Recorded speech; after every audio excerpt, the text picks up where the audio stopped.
Mahilig ka ba sa pulutan o mahilig ka sa inuman? Tara, luto tayong papaitan. Pwedeng pang pulutan, pwede rin pang ulam. Nakabili pala ako dito kalahati ng Tupperware, papaitan.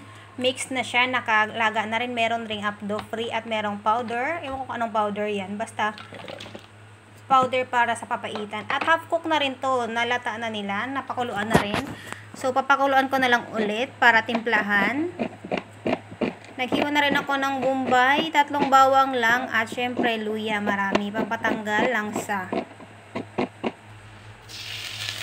At nagtunaw na rin ako ng mantikang tulog.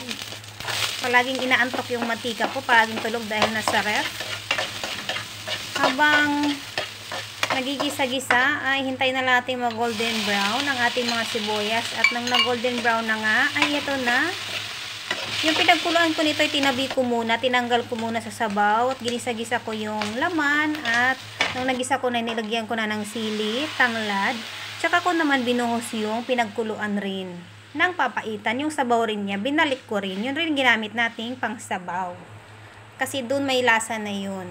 At nagtimpla na rin ako ng buong paminta, kakaunti, pamintang durog, at kakaunting apdo lang para pampapait.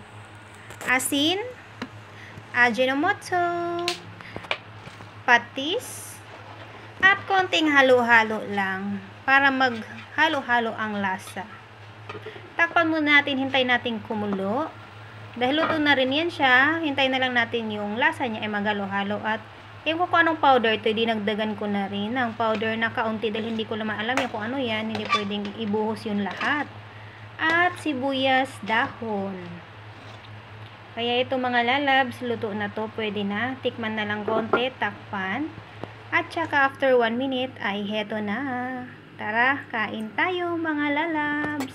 Pwedeng pang pulutan, pwedeng pang ulam.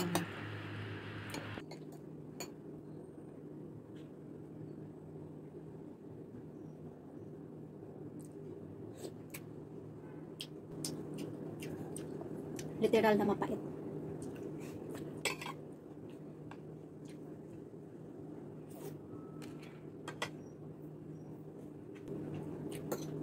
Sarap.